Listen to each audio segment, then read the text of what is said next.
these topics were self-generated by David's, what the community might be interested in talking about. And he and I sort of cooked it up together. And the guiding notion this evening. Oh, here's Paul. Hey, haven't seen you around. Did you just get back? Last night. Yeah, like a lot of other people. It was a wild night.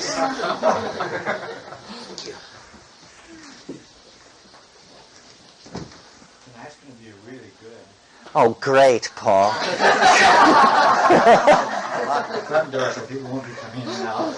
Okay. This door, don't walk through it. You think you want to go through there, instead go around to the other one. That was very helpful.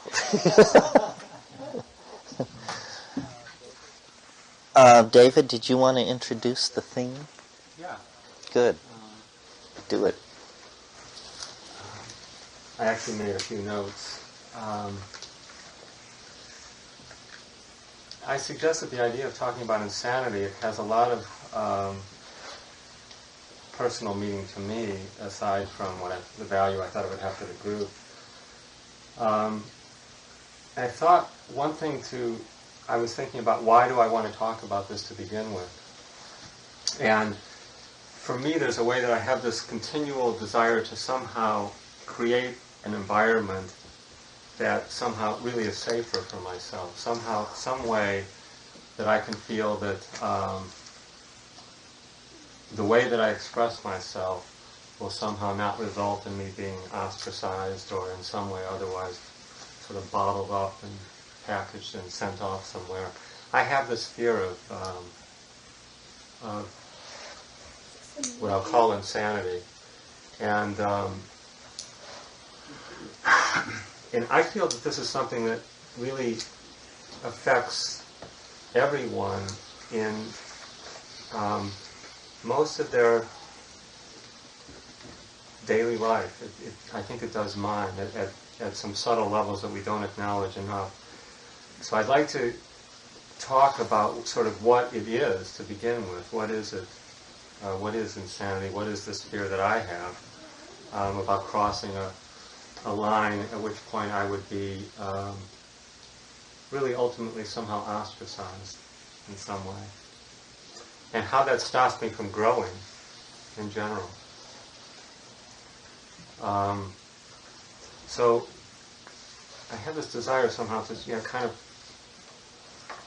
expand my own awareness, other people's awareness enough to allow, so that it would allow more for myself, and that I would feel in some way more free to explore areas that are frightening to me otherwise to explore.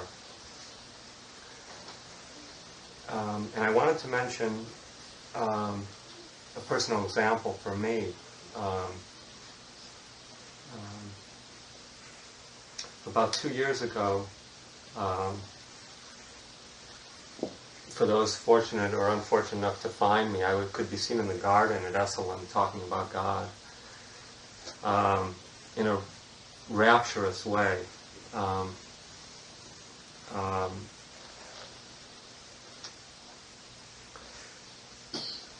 One of my fears of Arnie Mindell was here about a year ago or so, and he asked in one of our processes, he asked us to go around the room sort of and actually to pair up and tell our partner, if we were to go crazy, what form would it take? And my idea was of being a religious fanatic in some way. I have this thing, among other things, that there are areas that I've sort of experienced for myself, and for me it's been through drugs, mild drugs I might add, where I've seen things that I've shut off and have felt in some way I haven't been able to integrate into my ordinary life. And I have this fear that for me to explore that area further might result in me not only walking through the garden talking about God, but I might be discovered. I was lucky; not too many people saw me that day.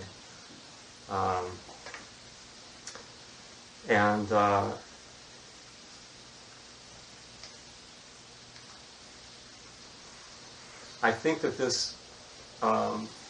there's something in general taboo about behavior, this is obvious, about behavior that just isn't norm enough. But what I'm struck by is how low the threshold is, for myself as well, to tolerate behavior that isn't ordinary enough. I mean, I'm very quick to say so-and-so is weird, or so-and-so is off, and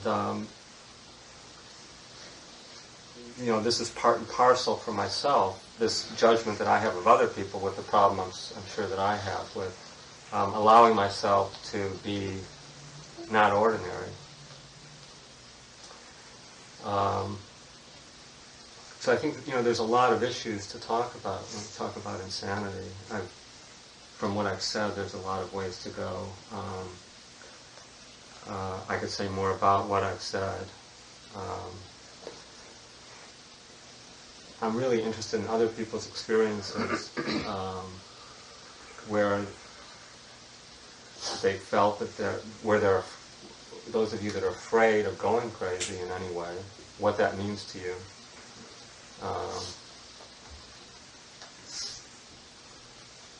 I find, as I'm talking about it now, I feel vulnerable even, talking about this experience, which I'd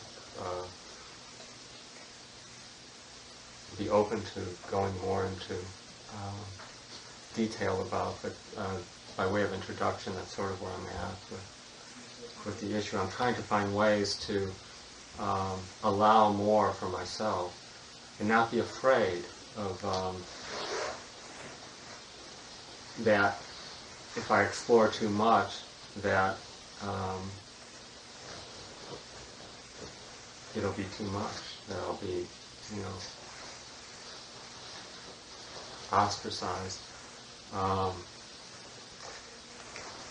think the whole word taboo is relevant, and I'd like to, to talk more about that, for that to come up for people, what their idea of taboo is, and how maybe that relates to insanity. It's like there's also this distinction between if I'm onto something that's real, that's far out, that's weird, that's somehow the difference between creative genius and being a fool or being crazy or being pathological. That's a haunting thing. It's like in either case, if I were onto something that was real, that maybe could be useful to other people, I still might be vulnerable to being called crazy, and maybe I have fear of being destroyed by that or something. And then I have the fear of that I'm wacko, that I'm not onto anything that has any relevance to anybody else, and that it's totally my own trip, and I would be more the kind of person that I look at and I say, oh, that guy's that guy's got a loose screw, or that guy's off the wall. And so, but in either case, I'm looking to find a way to have permission to be either of those things, either the fool or, or onto something that's maybe useful for other people. And how, in either case, to reckon with my fear about being ostracized. Yeah, well, I sort of think along these lines, although a little differently. 3 times you used the word ostracized. What I'm always afraid of is that I'll be ostracized, except that it'll be entirely deserved. In other words, that going off the deep end into some kind of appropriate behavior. The word that I would use over and over again is disgrace. That it would disgrace everything. And it's gotten weird for me because there used to be nothing to disgrace because there was no reputation. Now I'm always aware that, if I go bananas, then people will say, what happened to that guy? You think this is good? You read these books? Did you hear how this guy ended up? So then it's all ruined. It's like they're saying about Woody Allen, his entire work must now be reassessed. And you think, oh God, what if that were me? Your entire work needs to be reassessed.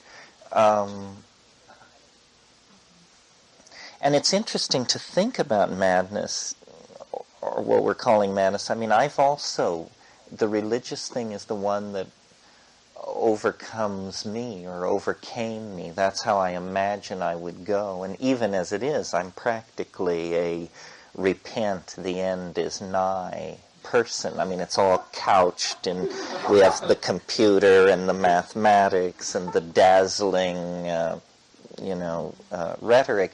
But it's basically the end is nigh rap of some sort.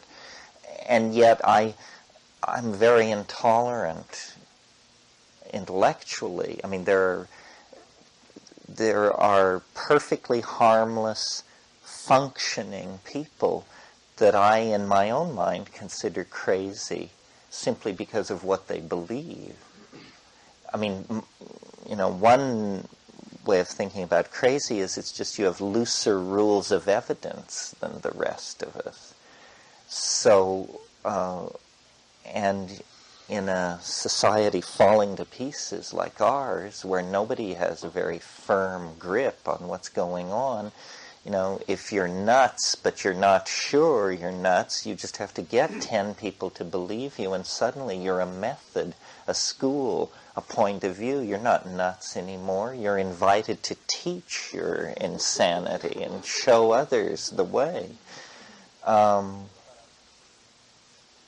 But I think there's an unmistakable threshold that I think people who are insane in the way that you're concerned about and that I'm concerned about know it. It's not something, and I think Dick was the great exemplar in this area. I mean, he was nuts and he knew it. And he managed it and worked with it and got juice out of it and was sometimes overwhelmed by it. Because it's a feeling, don't you think? That it transcends intellectualizing. One can believe all kinds of odd things, but there's a certain existential intensity that overcomes you, and then you are crazy or insane because it's almost like with psychedelics or practices that are very powerful, you do begin to rise through some kind of spiritual domain. But if you're unbalanced slightly to one side or the other, you'll start to skew, and it'll get worse and worse, and it will feed back negatively into your life. And insanity is a kind of like a divine madness of some sort. I mean, it's not clear what it is exactly. I mean, I think people really do touch extraordinary states. I'm not a psychotherapist, so I haven't seen like hundreds of people who were diagnosed as mad. But these people who go off the deep end with religious ideas and so forth, it seems to me there's more going on than a disintegrating psychology, because it's always accompanied by events in the real world which reinforce the crazy assumption. It's like, from the point of view of the person who is undergoing this, there's ample evidence always at hand that they're not crazy, that this is really happening. I remember when I was at my most unreclaimable, one of the things I would do, it was in the Amazon, and very fortunately, because modern mental health care delivery systems couldn't reach me, And so I survived it, but otherwise I doubt that I would have, because when they drug you and interrupt these cycles of whatever this is, then it's very hard to ever get straight again. But the form that my madness would take, I mean, on one level, was I would go alone into the jungle, and I could call butterflies to me, which was a strange thing because I had earlier made my living as a butterfly collector. And so I would just, like St. Francis, I would go out and hold up my hands, and the butterflies would come and descend, and walk on my hands. And I would, oh yes, no, this happened. I mean, nobody was there but me, but... And, we can even create an explanation that I was able to generate an odor or something that brought them in. But so then I would have like an epiphany. It would prove to me my divine nature and my divine mission and so forth and so on. And so then I would sink to my knees, the butterflies surrounding me, and weep with ecstasy that I had been granted this sign, and then weep a little more, but then the mind would begin to wander, and then I would think about how but nobody else is getting the benefit of this miracle. And so then I would dry my tears and go look for somebody to show this to. And then I would take these people who were by now fairly concerned about my state of mind anyway, and I would insist that they walk with me into the jungle, and then I would hold out my arms to the skies expecting butterflies to descend and envelop me, and of course nothing would happen. And then people would just turn away, aghast at such a display of hubris, ego, fucked up, delusory, just that you'd lost it, you would become unbearable, egomaniacal. And then you say, but no, listen, it's really true. And then it's even more pathetic. And so there are, cycles of distancing that go on. I don't know. I think in the course of a life lived to its fullest, most people have passed through these places on some level or another. Is that generally agreed upon? Is this totally wild territory to everybody here, or no? No, it's pretty, But I'm raising the issue of leaving, not exactly passing through, but, for myself, leaving something unresolved that still needs to be integrated. And I imagine you have this with places that you've been to, Terence, where there's, in some way, it's not resolved, and to go, and my fear is to explore too much is a ticket to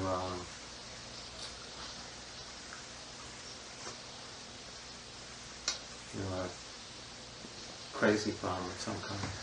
Well, leaving consensus. I mean, I think it's true that with psychedelics,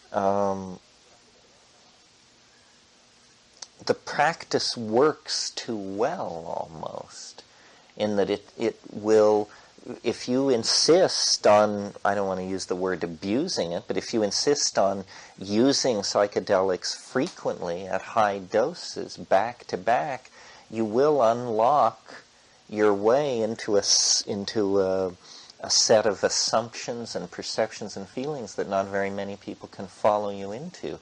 And then the question is, have you gone into a spiritual domain, or have you just fallen off the track? And it's hard to tell, and maybe it can happen both ways. It's so hard to convey the mind of the schizophrenic. I mean, people who we call crazy do not seem to themselves to be crazy. They look at the world from a different perspective and through a different logic, but they're trying to make sense of it. It's just that the data that they're trying to handle is extremely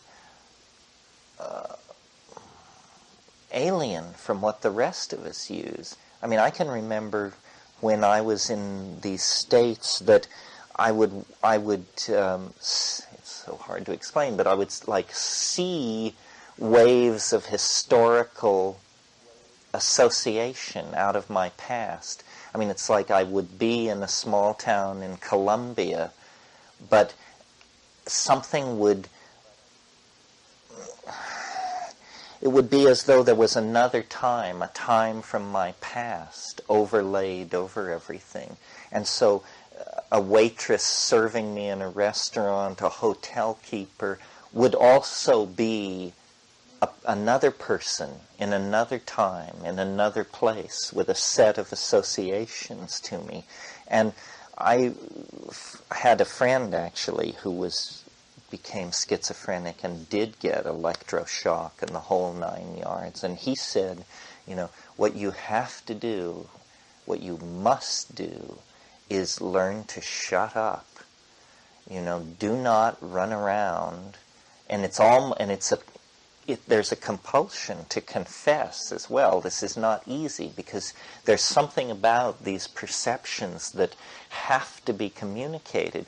And yet when you communicate them, you know, people are appalled. They do not know how to handle it. I remember when my brother did what he called turning inside out. And, you know, he didn't know whether he was Agnes or Angus.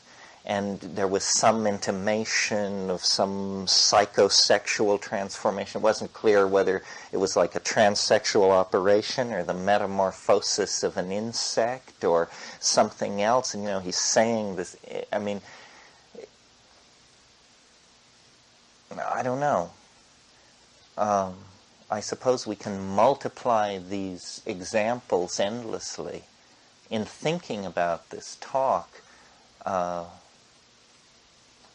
for me personally, what it comes down to is somehow, and I don't know the how, but the issue is clear, I think. It's an issue of courage and of failure of nerve. You have to be willing to put yourself on the line. And it's all tied into what we always talk about in these circles, which is the ego, and how the ego's final defense against its own dissolution is telling you that you're either going mad or dying. And in the psychedelics, you know, you can usually defeat the dying rap because you just have to have the faith that you're not dying on 15 milligrams of psilocybin. It's highly unlikely, not impossible, but you can argue that it's unlikely. But when it tells you you're going mad, you have nothing to stand on because you can't tell. Who knows? I mean, what is the effective dose of psilocybin for triggering madness? The question doesn't even exist back in the world you left behind. And the only way Shakespeare says, screw your courage to the sticking point. The only way I've found to deal with this is the rough, personally speaking, the absolutely rough, straight-ahead way, which is after putting it off and putting it off and putting it off, I finally just say, oh, fuck it, do it, if that's what you want to do, if you want to destroy me, do it. But it requires, it's a kind of recklessness. I can't find a calm place in which to meet it. I can only meet it if I force myself to assume that it's going to leave me high and dry. I remember a psychotherapist who I don't want to name, but who used psychedelics very extensively for years and years and turned on hundreds of people and with combinations and all kinds of stuff. Toward the end of his life, it grew harder and harder and harder for him to take it. And when I asked him why, he said, I always have bad trips. And we talked about it. whether that it was, that just a lifetime of tripping other people had done this, or whether maybe as you pass a certain age, it doesn't do the same thing, it becomes darker and darker, or whether it was something in his personality. I really resist the idea that you could ever get to the place where you say, as some people love to say, psychedelics, I took them, don't need them anymore, learned what it has to offer. But one reason, one excuse that I use in my own inner rhetoric is that, sitting here in this moment, I can really strongly imagine what it's like to be stoned on any one of these things. It doesn't feel remote to me anymore. And I don't know whether that's a delusion, an excuse for not doing it, or whether my thresholds are getting lower. I don't know. I was in London a few weeks ago and at a party, and I was the guest of honor, and they brought out last year's Welsh mushrooms and made a big tea for everybody, and the hostess said, it's just almost like a gesture. There are so many of us and so few mushrooms, but we'll each just get a little bit. Well, so I was first out of the chute, and I was, I don't know whether it all pooled on the top in one place or what was going on, but I just sat down on the ground, and this guy who said, some person of great reputation who said he'd wanted to meet me for years and years, was sitting in front of me trying to get to know me. And finally he said, "You're flaming, aren't you?" And I said, "Yes, I can't carry on this conversation. I just have to hold on to the grass." Well, I don't know what all this means. I don't want to become afraid of it, and I blame myself. I don't think the thing has a negative edge unless you've somehow come out of jiggle with it. And I don't know whether that means, what does it mean if it becomes harder and harder to take these things? Does it mean you're getting out of balance? Does it mean you're just getting older? Where should the blame be put? And then what can you do about it? The only thing I found to do about it is stop running and turn and face it. But each time I do that, it seems to require the very limit of my courage. And I don't know how long one's courage lasts. Maybe it's not a bad thing. After all, people who climb mountains, like Mount Everest, they don't do it till their dying day. At some point, they, knock off and become a consultant for a sportswear manufacturer or something. Well, what does anybody else think about any of this? I'm getting agitated. Oh. I'm getting really agitated because, I don't know even what you're talking about, except that you're talking about having your mushrooms and you're having these experiences. And I've never taken drugs in my life, ever. And I've had just normal, or just abnormal, kind of breaks since I was 15. And I'm having these things, and I'm not eating anything, it just comes on, and it's very scary for me. And from the time, and David, I really feel for what you were saying, because I'm scared to death. Because since I was like 15 and, in high school, and then they sent me to the hospital, and psychiatrists got hold of me 35 years ago and did a number on me. And, quickly I learned that when the experience comes and that I get scared, I go back to that doctor, and I did that until I came to Esalen 7 years ago. And when I came here, I came to meet Dick and work with him, and I asked him to work with me, and he took me under his wing for 6 weeks and worked with me every other day. And what I had then, David, was I had permission to go through it, and he was going to be there with me. And then Dick died. We hiked Monday, Wednesday, and Friday. On Monday, he said to me, "Are you ready to go up here by yourself? Because pretty soon you have to go alone. And I said, I don't want to go alone, I just want to be with you. And then on Wednesday he died. And I'm haunted by that because, I keep coming back to Esalen, and they say, well, Dick's dead now, this is not the place for you to go through that. And I said, well, where in the fuck is the place to go? Because there's so many people here that want to go through to this other side. I don't want to do it living in my van on the streets in San Diego. It's not about me telling people my experience. Sometimes the actions look pretty bizarre to the people out on the streets, and I get to the point where then they, they're alarmed and they call me away.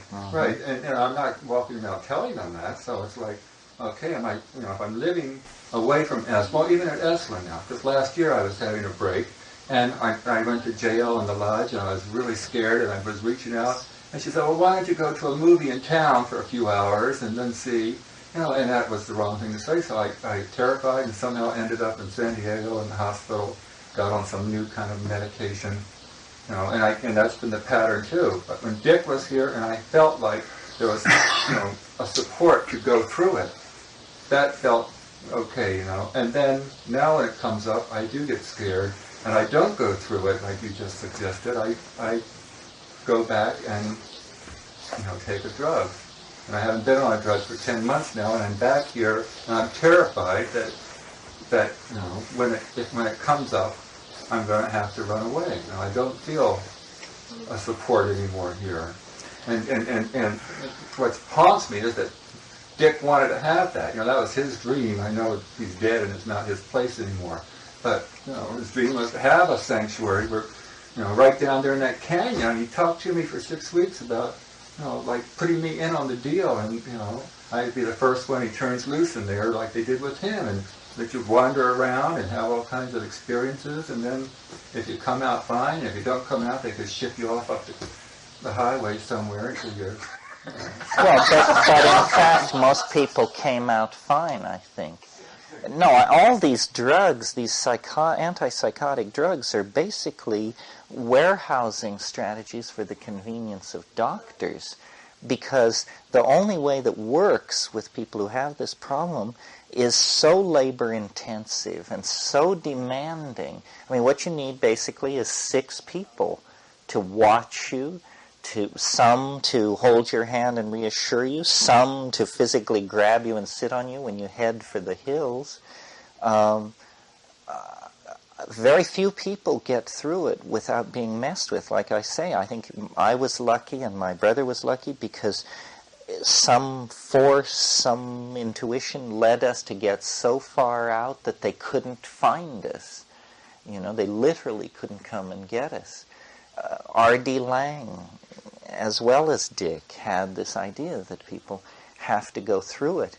But not everybody can go to the... I can't right now go to the jungle. You've got to have some kind of a support group. And if you don't have a support group, then you have to stay away from people who will mess with it. And, it's hermit time, if nothing else. Yeah. There are several places now open. One is called Pocket Ranch in Geyserville. It's $475 a day, and I've been crazy since I'm 15, so I can't even get insurance that would even pay for that. So it's kind of for people that are rich. No scholarshiping? I don't know. No, they don't have anything. Because Steve gave me some brochures when I found out about that. And Medicare doesn't pay for that. I'm on disability for psychiatric problems, from Social Security, and they don't pay for shit, which is good in a way, because I don't get too many drugs that way. They don't cover it. Well, it's hard to tease apart whether you've got...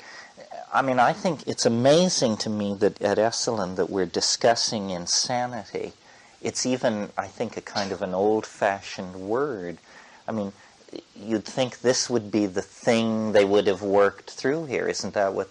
it was Steve who said to me once, you'll understand this place a lot better if you think of it as a kind of hospital. And I've, looked at it like that ever since. We have all these therapists. The greats have come and gone, of 3 schools now, and we don't understand it. So what can we expect from the rest of society. I mean, when I was schizophrenic, if this is what we're talking about, my feeling about it was, and maybe this is, if not true, a delusion worth playing with, is I thought, what we call mental illness, what we call schizophrenia, and what we look into the body or the mind or the personal history or the dream state to try and understand and possibly cure, it's not like that at all.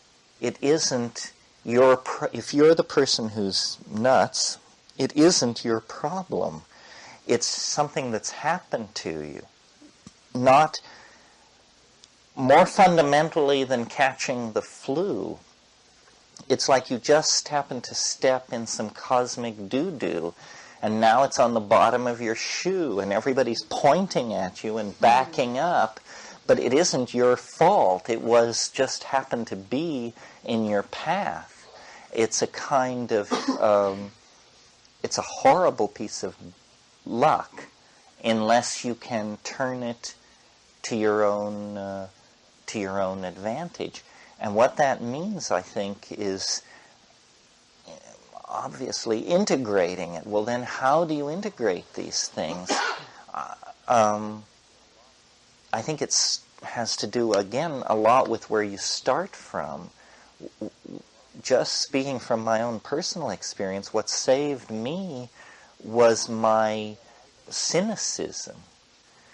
That I didn't believe in anything, never had always thought believing in things was a bad idea. So then when this whole cosmos of beliefs was handed to me on a platter, I just simply said, maybe, I'll act it out, but I won't believe it. And I think that had I been a good Mormon, a good Catholic, a good Buddhist, a good something else, then I would have been lost, because I would have traded whatever it was I believed for the new set of beliefs.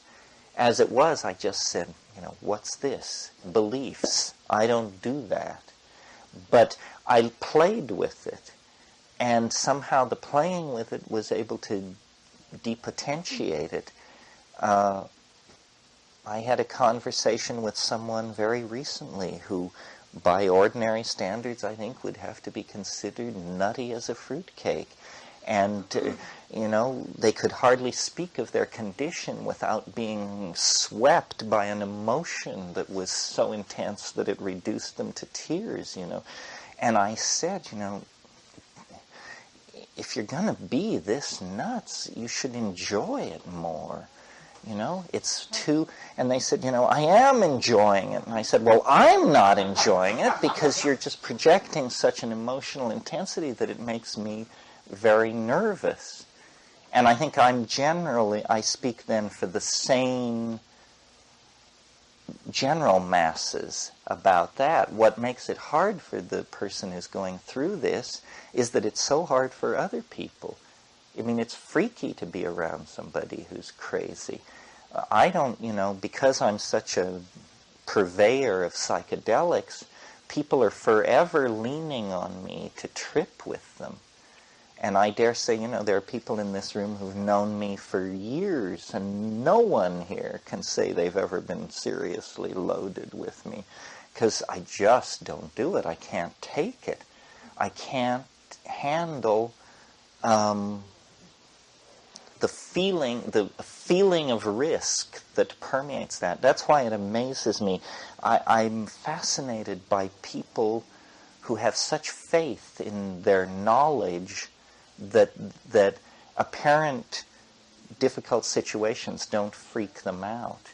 As an example, some of you know Frank Barr. He's an emergency room doctor. And I'm amazed that he can deal with people who are dead out unconscious and just say, she'll come to in 40 minutes or so, don't worry about that. When I would be frantic. I mean, if I can't get a reaction out of somebody, I just go berserk. And the notion, I don't know whether that's a kind of callousness. Therapists are like that. I mean, they say, you know, you come upon somebody flopping around on the floor, screaming, pleading, weeping. My inclination is to make them feel better, for God's sake. And a therapist would just say, well, they're working through their stuff. It's all right, you know. How do you get that level of self-confidence where you can see somebody in agony and say, that's all right, it's the best thing for them. Check on them in an hour and see where they're at. It's awfully... so I stay away from it. And in my own situation, I keep people away from me. I've had many trips where I've thought in the middle of it, thank God there's no one here to see this. Because if there were someone here to see it, I'm sure they would become alarmed and decide that some crisis was in progress. And, you know, ultimately you have to sort of get a kind of perspective where you just say, if I die, I die. But it usually has to slam you to the wall pretty severely to make you turn. The image I have is that I run from it until I become so furious at this humiliating situation that I turn and face it. And then, you know, if you curse it, it will step back sometimes. I mean, it's worked every time. The other thing is, you know, the wonderful instinct for equilibrium that the human mind has, that you can get pretty twisted around. And if you'll wait 24 hours, 72 hours, 10 days, 6 months, it will restore to equilibrium. I'm puzzled by the cases of permanent raving madness, and I wonder how common they are. It's all messed up in this society. I mean, I can show you psychiatric residents who have never seen an unmedicated schizophrenic in their entire life, you know, because they just do not encounter people in that state. What they deal with are people who come in and been given drugs and kept on drugs and drugs. That's the whole dynamic. Terence, I'm thinking about the last person here that the community really got behind, sitting poor through a state of this. I'm wondering how much to say because she's not here, but perhaps the reason we don't know more about this is, as you say, how many psychiatric residents have ever seen somebody who's not on a caretaking drug. Mm-hmm. And the amount of energy it took for the community to mobilize to take care of this person was pretty overwhelming. Mm-hmm. It takes a team of 6 to 12 people. Day in and day out. Day in and day out, and this went on for 10 days or so. Mm-hmm. 30 days. 30 days. And was there a resolution that was satisfying? There was a resolution of sorts, but the thing that I was most impressed with is in a psychiatric ward among people who didn't know the person, you would have assumed that all these associations were meaningless stuff and that the person had been in. And the review of the material, it all made sense in a particular way. And that would be completely missed. There was definitely a way that a lot of stuff was being worked through, maybe not to satisfaction, but on some level, that you couldn't possibly know unless you knew this person very, very well. Yeah, that's exactly what I saw with my brother. I mean, when my brother went bananas, I sat, and, you know, it was a complicated case because there was something wrong with me in the sense that I didn't sleep for 11 days. But he raved day and night. And what in every single thing was, or to my mind, at least 90% of it was incredibly interesting and revelatory. He imitated every relative. He imitated music teachers, not dealt with since age 6. He revealed vast scenarios of stuff going on in the town where we had grown up together. Well, if he had been straitjacketed in a ward somewhere, they would have just thought that this was garbage, and what it actually was, brilliant, insightful, almost literarily deep stuff.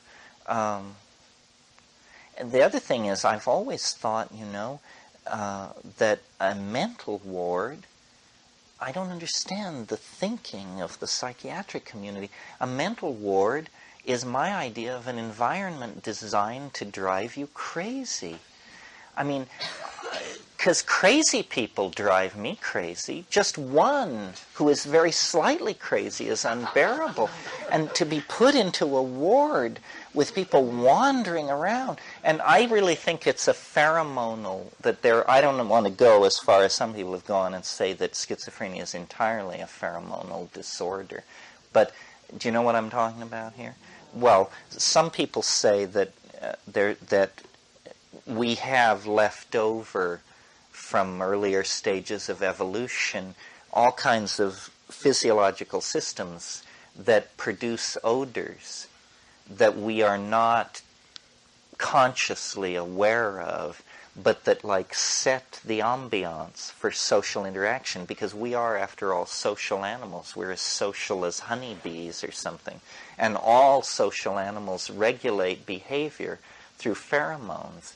And it's known, for instance, that when a person walks into a crowded room, instinctively the first thing they do is they take a deep breath. And it's thought that this is a whole bunch of chemical messengers are coming in saying, people have been drinking, one couple isn't getting along, somebody's on the make, so all this stuff is going on, and you get this gestalt in one single moment. Well, then, because of a phenomenon that's fairly common called aliphrenia, which is where your friend gets committed to a mental hospital for schizophrenic behavior, and you buy a book and take it to them and visit them, and while visiting, you behave so oddly that you're not allowed to leave. Aliphrenia. Schizophrenic behavior by non-schizophrenic persons in the presence of schizophrenia. It's thought that perhaps what schizophrenia is an odor malfunction where the person who is becoming schizophrenic is literally beginning to smell funny. And this causes the people around them to begin to send the wrong signal, which begins to activate anxiety in the schizophrenic person, which accentuates the production of the pheromones. So then people start saying, that guy's really weird. He's so weird. Well, then the person picks up on this. And what's happening, your word, ostracized.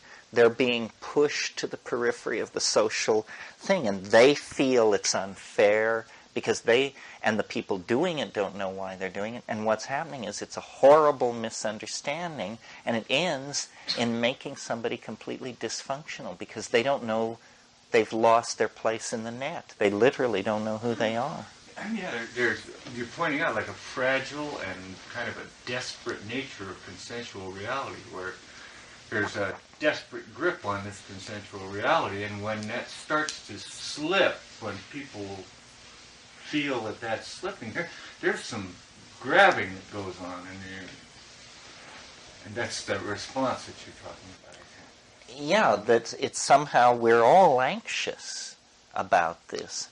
I mean, consciousness, after all, is probably, less than 100,000 years old. So and we're losing it all the time. I mean, like when you deal with these real nightmare trips, like the Jeffrey Dahmer thing, the reason that's so horrifying, I think, is because it's a loss of any value that you can relate to. It's like the real darkness rises up, and you say, it's all so fragile. If we stopped loving each other, or even just talking about how we should love each other, then, cannibalism, murder, sacrifice, death, inevitably these really horrifying mass murder things are very primitive in some sense. Dismemberment and so forth. It's fetishism. It's an activation of primitive forms of behavior. So I think the anxiety we feel around these issues is because mental clarity, sanity, belonging, these things are fragile. And we've each earned it, and it wasn't easy. And so we're anxious about our purchase on it. I always felt that in the 60s it was so clear to me when LSD was around and I would debate it with my parents and people were talking about whether they would take it or not, that the people who were alarmed by it were alarmed by it because they self-diagnosed themselves as insane. They knew, said, we don't want it. Are you kidding? A drug that opens the doorways to the inner world of the mind? No, thank you. That's the last thing we're interested in. And they were right.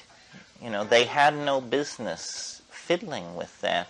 Well, we're the children of those people, and in some cases, maybe those people ourselves. So it's very dicey. I really admire people. I don't understand these people who just take these enormous doses of psychedelics and it just beats the shit out of them, and 1 week later they're back ready for more. They don't, it's like they're made of different stuff than I am. Don't they understand, that I admire them. I just don't have that kind of stamina. I take it too seriously. Alan, did you want to say something?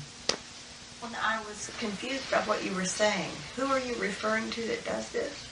Which? It takes huge doses and it slams them around? Well, I know people who just describe outlandish trips and then they say they'll be doing 8 grams again and looking forward to it. And I know one person who says, each time I take it, I try to stand more.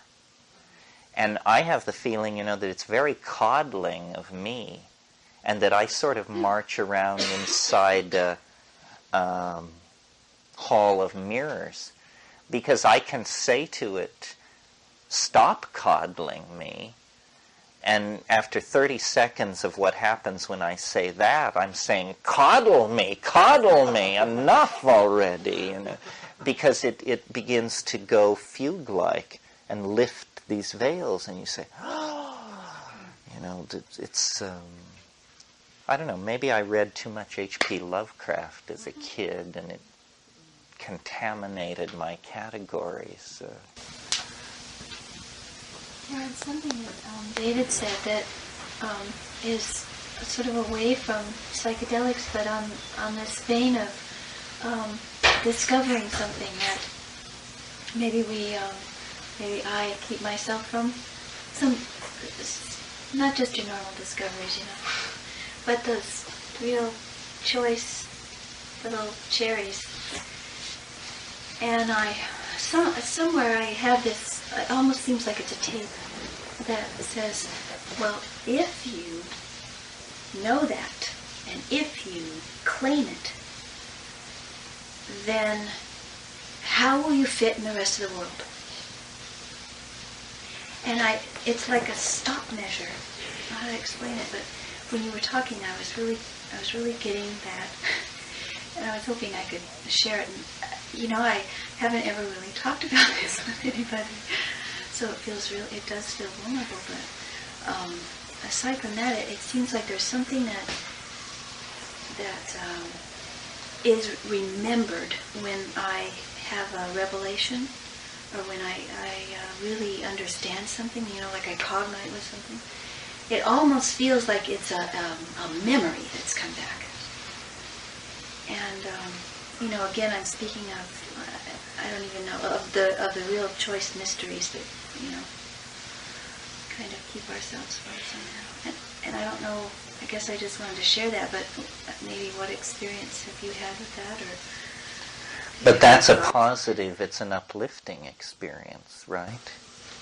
The stopping isn't. Talk more about the stopping. Well, I guess I get to a place that is almost like, what I see are lots of different past lives. I don't even know if they're past lives, really. I can't even categorize them as that, but I see different symbols, and different relationships to civilizations. And, just kind of I sense things that I knew, or things that, were available. Things that are available to all of us on an even greater scale. Sort of some universal, or even, some people call it the Akashic Records or something. But not to be too much in that vein. And I'll start to grasp it, and I'll start to maybe claim it or understand it, and then I'll get this. I'll get sort of this imbalance going, or maybe it's my thought that if I have it, then I won't have this place in the world, or I won't have a place in the world that nobody else is like me. You mean that you'll learn something that will set you so apart that you'll not be able to fit into the world? Yes.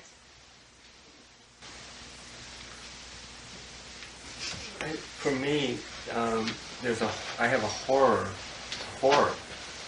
sometimes of the sense of when I come down, as I start to come down, of the certainty that I'm coming into illusion and something that is essentially meaningless compared to where I just was.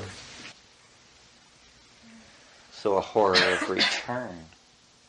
Well, it's a horror of that I've somehow created a universe that is like, somehow it's my fault, that I'm returning to something that is less than. What it might be, or what it could be, Yeah. or what you saw it to be in that state. And then I will gradually forget, and experiences of gradually forgetting even that. Well, I don't...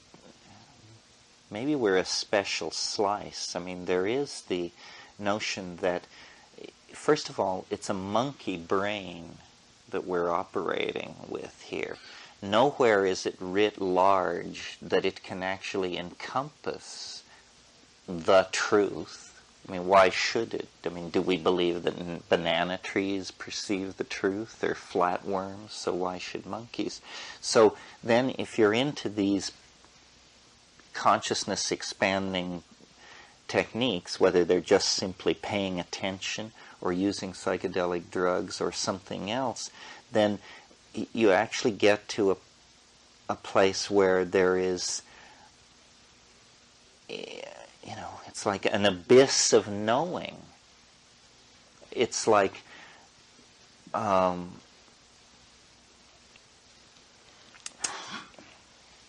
that poem that says, I look over your meaning's edge and feel the dizziness of the things that you have not said. Well, that's about a relationship. But it could also just be, I look over meaning's edge and feel the dizziness of things unsaid. It's that nowhere is it writ that the universe should be rationally apprehendable. And maybe when you get the distances and the energies and the time scales, when you have even a remote intimation of these things, your mind can't handle it. It actually implodes under the force of reality. I mean, I sort of feel like that what we have uncovered with all this thinking and exploring is not the white light or some cheerful Buddhist hypostatization like that, but what we've uncovered is ungodly complexity. I remember once at the height of an LSD trip years ago being with somebody who yelled out, "I'm drowning in the spaghetti of ambiguity." I know that feeling, It's just that, it's all very cut and dried. And then you start delving. And you start, reading weird literature and taking strange drugs and going to strange places, and you begin this deconstruction process. And what you find out is not only that the world is weirder than you can suppose, but that this situation is fundamentally alarming, that the world is stranger than you can suppose. And it carries an existential implication. It does for me. I mean, I can't believe anymore that just now speaking of the psychedelics, that this is about human psychology. You press it too hard and go too far. And I always think of that amazing scene in Rosemary's Baby where Mia Farrow, in the middle of this dream, sits up and says, "My God, this is really happening." And that's the thing which lies behind all this delving, that, the cheerful assumption that it's all mental and that you're going to return to reality and that the here and now is the stable part of the mandala, it may not be true, or it seems to me that it's not necessarily true. And then you just say, you could find out something that would make it impossible to speak to anybody. That you would just have to turn away from people with an unspeakable truth and be isolated by it. Well, I wanted to ask a question that came up for me last weekend. Mm-hmm. You said that when you took DMT to the shamans in South America, the ayahuasqueros, and they said that it was ancestor spirits were coming through. A comment, I believe I heard you say this, that the ayahuasqueros seemed to be more interested in using the ayahuasca or the medicines they had for more like a doctor would.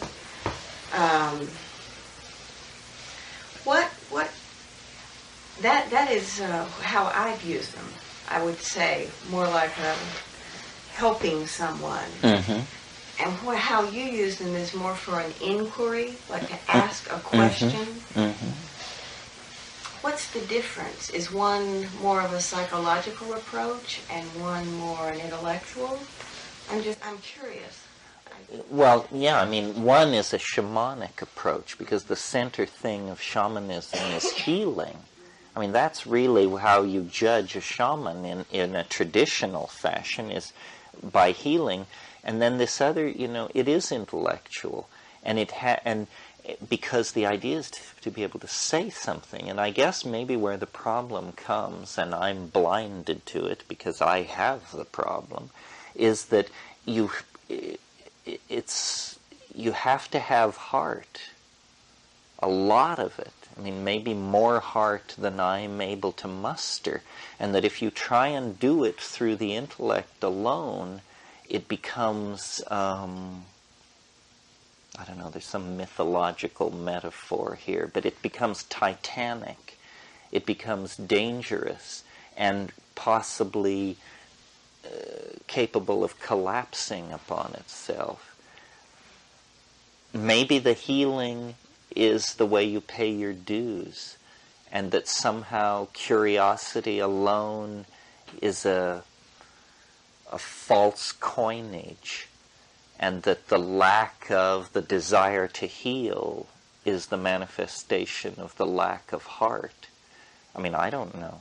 I just know, that if you have a heart mission, I think it's easier to travel those rails. Anybody else?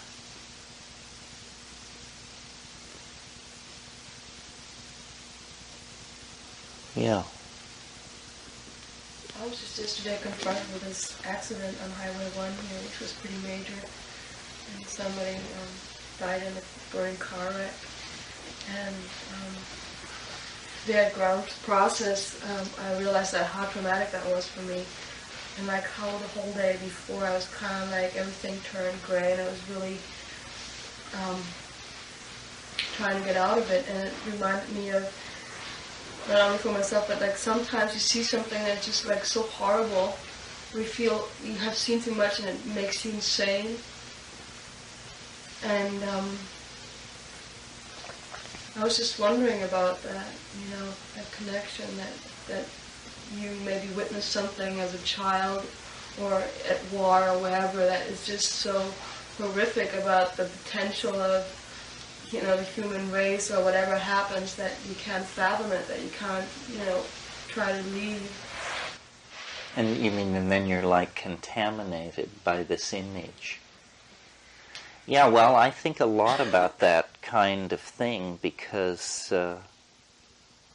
one of the things that has been established through places like Esalen, I think, and rightly so, and correctly, is that images can heal, and that visualization can promote health and this sort of thing. But what you never hear discussed then is the implied opposite, which is that some images can harm, and that information has a quality of harming and hurting.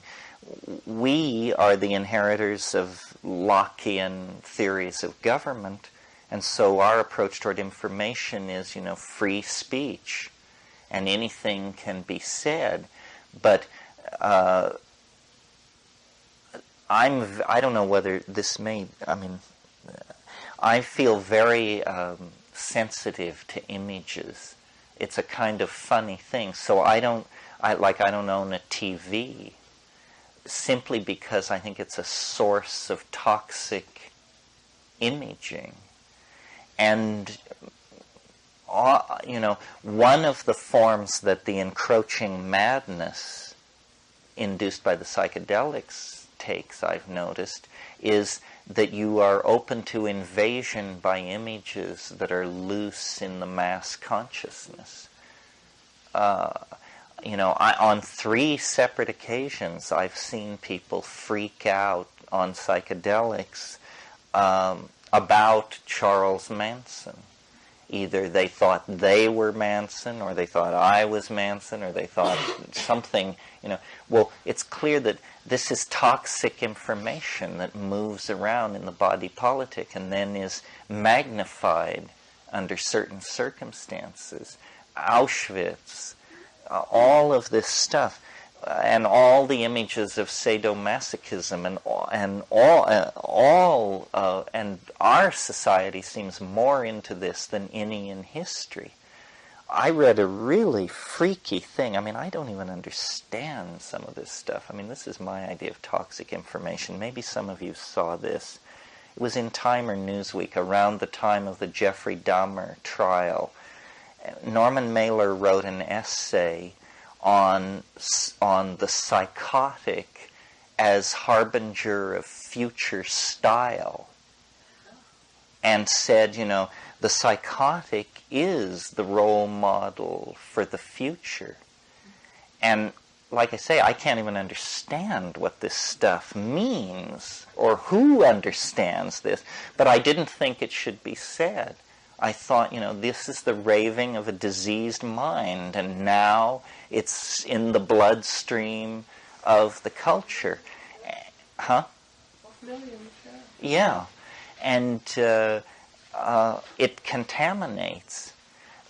A whole culture can sink into madness, we like to think we're in a terminal phase of decadence, but the Roman Emperor Heterogabulus used to castrate his lovers and hurl them out on the front steps of the official residence to be found in the morning by the street sweepers. We have a way to go before we get to those places. But still, maybe it's because of Freud and Nietzsche and all the bad boys of the 19th century or something, but we really have pried open a fairly toxic aspect of ourselves. And in the name of facing ourselves, we tend to make ourselves more ill, I think. I've always had trouble with Stan's theory about the unconscious, and I can't go to those slideshows with the crazy, I can't take it, and I don't know what that means about me, whether it means I'm sensitive or feel threatened by all that stuff, but it just seems to me unnecessary and unhelpful. Yeah. I found that to be true too. 6 hours of that type of slideshow was too much. Well, and when you hear about somebody like Salvador Roquette, who will take, a room full of Jewish women from Yonkers and give them 500 micrograms of LSD, and then show Auschwitz, army footage of Auschwitz, you think, this is my idea of hell. This is exactly what I don't want to get near, and would expect to emerge from severely impaired in my personal progress, This is kind of a downer, isn't it?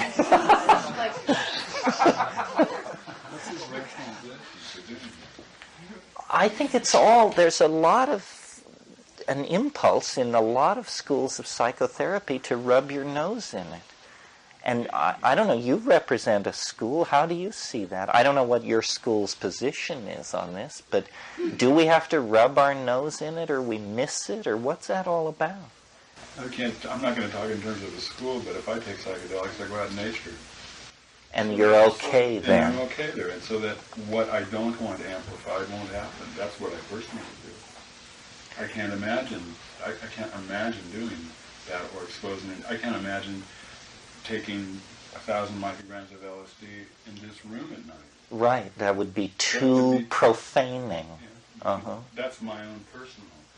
But it isn't, you can never insulate yourself from it. I mean, I've had trips about nature that are sort of along the lines of, the life cycle of the alien.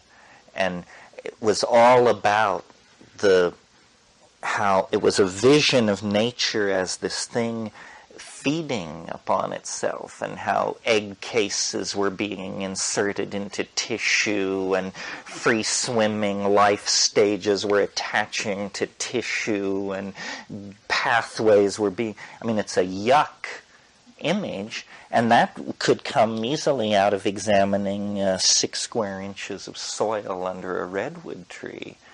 It isn't always affirming. It's like there's a balance in your own perception that if it's thrown off, a sunset can drive you into despair. What is the general... there's a lot of expertise in the room. Is it useful for us to go through these darker sides of ourselves? Do we feel better afterwards, or does bringing it to the surface then you have shit on the surface? I personally think, because it must be my German heritage, I like to go into those places and like to discover those dark sides of my soul, or whatever it is, I like to really rub my nose into it, because usually if something isn't a part of me, it doesn't touch me. So if something touches me in a way, I like to go to the root of it. And what is there when you get there? I mean, what's the experience, in other words, of instead of saying, oh no, not that, my God, saying, oh great, a chance to understand more about myself, and rush in. What do you find when you get in there? I just find that I get a more complete picture of the whole. Uh-huh. Like I feel like I get, the karmic wheel. Uh-huh. Like I'm discovering every aspect of it instead of just heading for the light, and gives me a better understanding of human nature, of the human psyche, of my own psyche. Yeah, well, I think you... I don't think it's pleasurable. But is it awful? It's awful if you make it awful. It's awful when you put a judgment on it. So the trick is to just not judge it. The trick is to just not judge it and just see it off the other side of the karmic wheel. Well, I think that's what I do, but I feel, it's a struggle to not judge it. You say, oh God, if I judge this, it will get worse. I should just try and ride it through.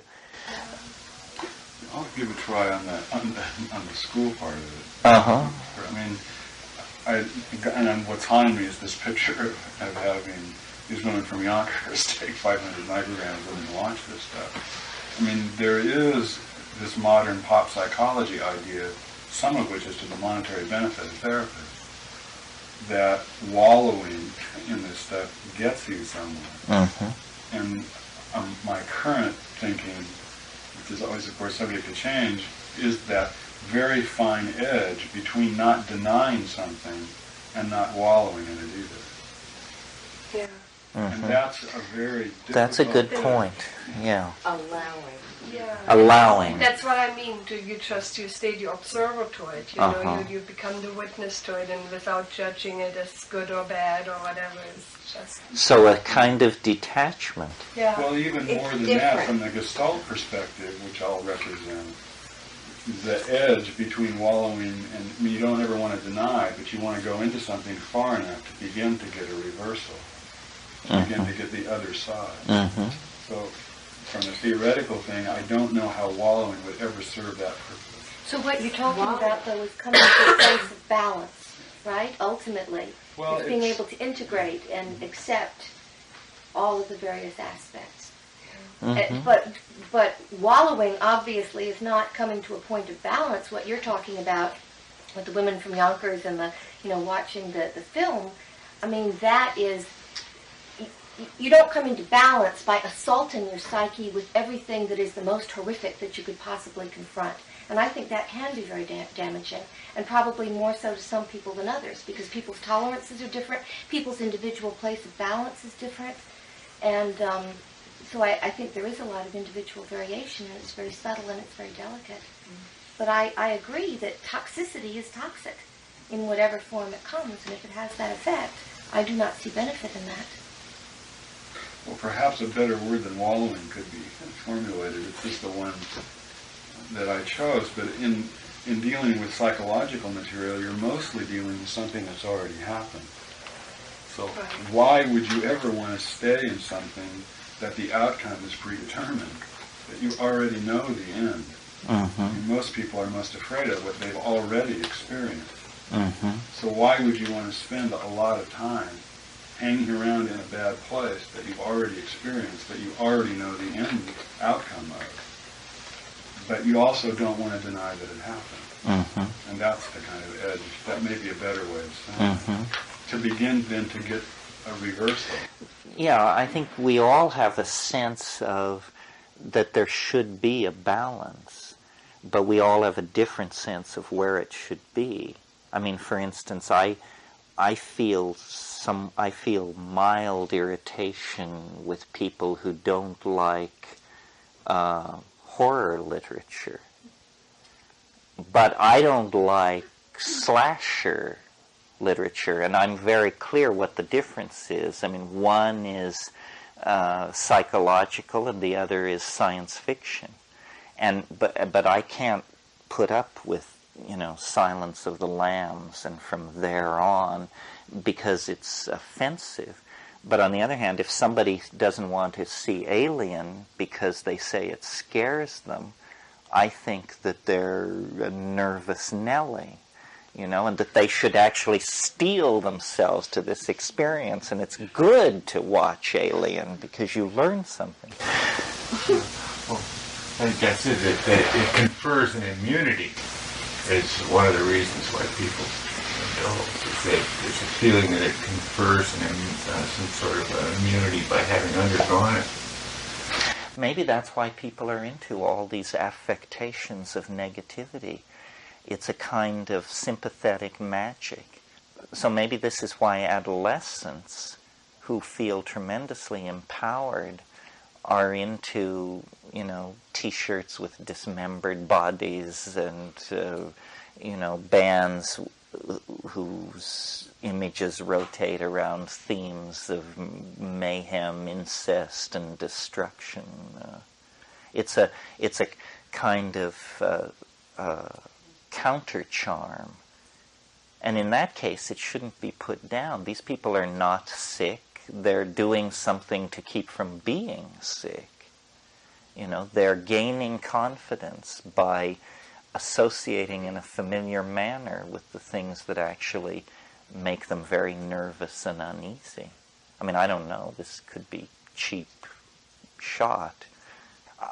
But I tend to, I would stick with that for a minute. I tend to think that's true because I know some of these people who are behind all of these symbols, and they seem like very nice people who are striving to keep their lives together. I mean, my son is one of them.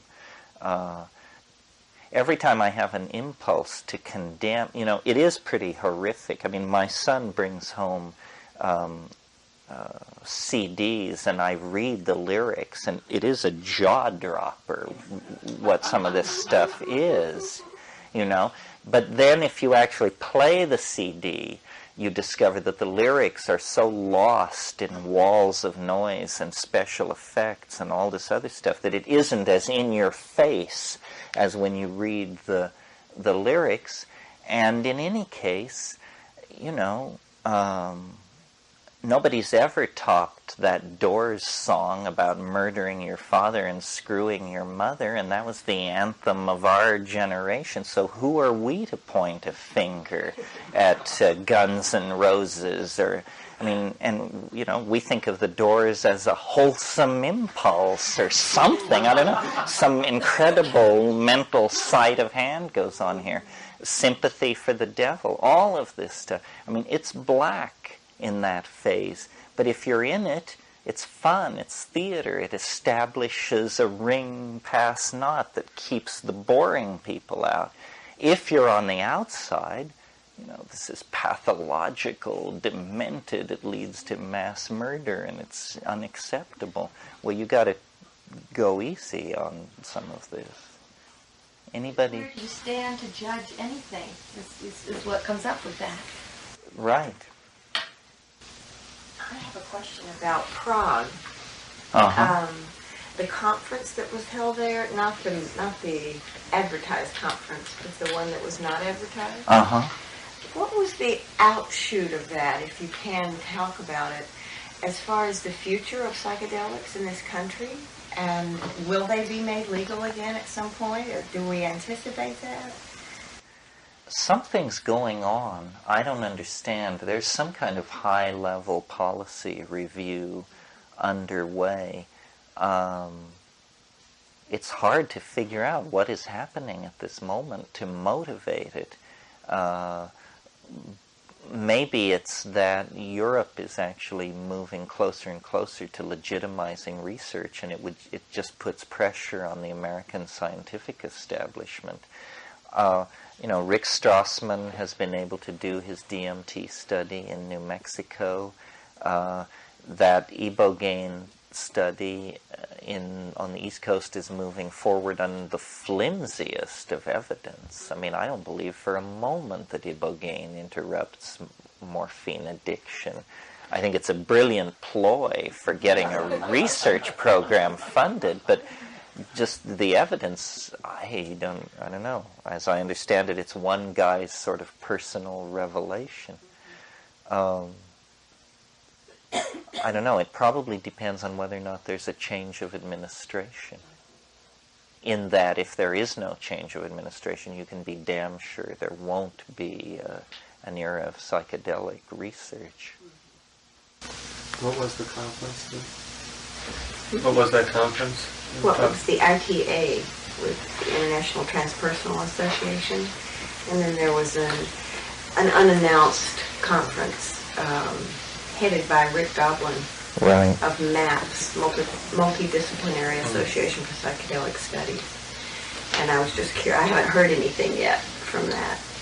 They had a lot of people there. It was essentially the international psychedelic community is still defining itself, because there's no consensus about methods or materials. I mean, some people are using ketamine in psychotherapy. Other people regard it as a veterinary anesthetic, and you can't tell who's got it right. But I think the maturity of the European research community is just sufficient that they're probably going to restart it, and then this country will have to decide what it's going to do. Anybody want to say any more about this? Let me see if I wanted to say any more about it. It made me think of a funny cartoon, the whole subject of madness. Maybe some of you saw this cartoon in the New Yorker a few years ago, but a bunch of obviously very straight businessmen are sitting around a conference table, and they have the downward moving chart of their company's profits up on the wall in front of them. And the CEO is saying to a smiling man sitting at the end of the table, "It's true, Headley, a deliberate derangement of the senses worked for Rimbaud, but would it work for us?" And it's worth remembering, that this madness we fear so much, we are essentially the unhappy inheritors of the Romantic legacy. I mean, they brought this upon us. This is what they wanted. They worshipped this. And the entirety of the 20th century has been a deconstruction of gentlemanly reason. Abstract expressionism, all of these things, Freudianism, Jung, National Socialism, it's all anti-reasonable. I mean, from the point of view of the 19th century, we don't have to worry about madness. We are mad, every last one of us. I mean, we've so thoroughly imbibed the values of modernity that we are incomprehensible to our own past. And this brings up the issue of, someone said it was a problem of consensus. What do you do if the society is crazy? Then what happens to the concept of madness?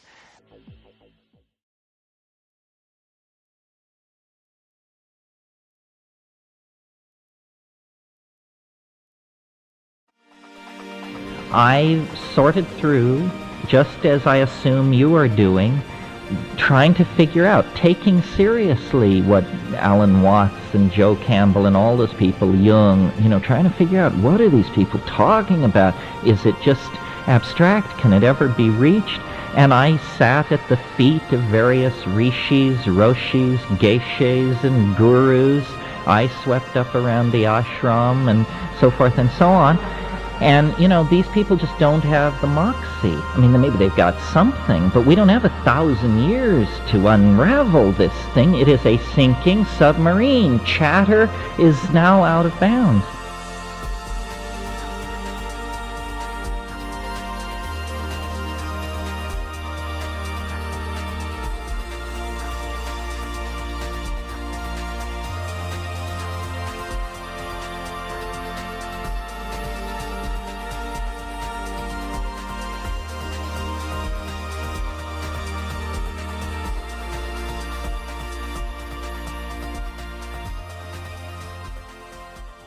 To think that's it, that is the message, that the message is that the mind is poised on a precipice of incomprehension, and that there are, as Shakespeare said, more things in heaven and earth than are dreamt of in your philosophy, Horatio.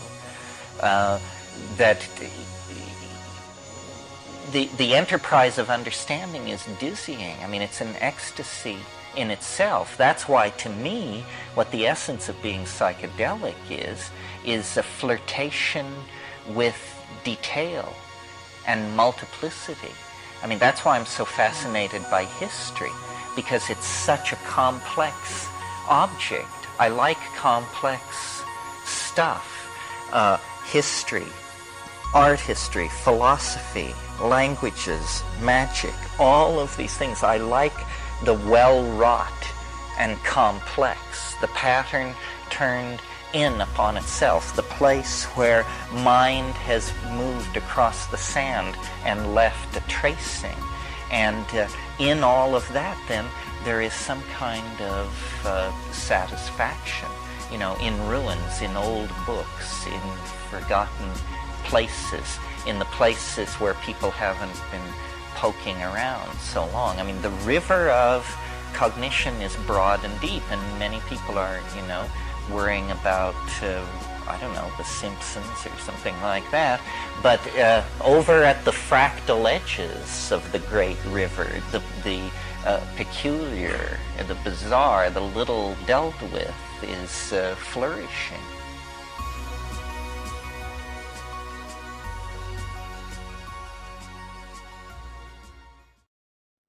I grew up in western Colorado, and we prided ourselves on being Westerners. Every time I come south, I realize that the place where I grew up was south, but like schizoid about it, and never owned up to the fact that the psychology of North Carolina is more what western Colorado is about than the psychology of Southern California by any stretch. Anyway, not to wander, I grew up in this place, and I was curious. And I think curiosity is the psychedelic virtue. It's the precondition for finding your way into the presence of this answer, intellectual curiosity. And I was told, there were dinosaurs here 100 million years ago. And 50 million years before that, there was an ocean here. And we would go out into the dry arroyos and sandstone country, and here would be these seashells and spiral ammonites and stuff. And I was obsessed with the sea because I had never seen it. I didn't see the ocean until I was 14 years old. And yet here was evidence of the ocean in some of the driest and most shattered desert country you could ever see. And so I got the message, and the message is the world is not what it appears to be. Where there are deserts, one finds evidence of oceans. Where there are wastelands, one finds evidence of jungles. And by extension, where there is love, one can uncover animosity and conflict. Where there is hate, one can uncover love and community. So very early I got the notion.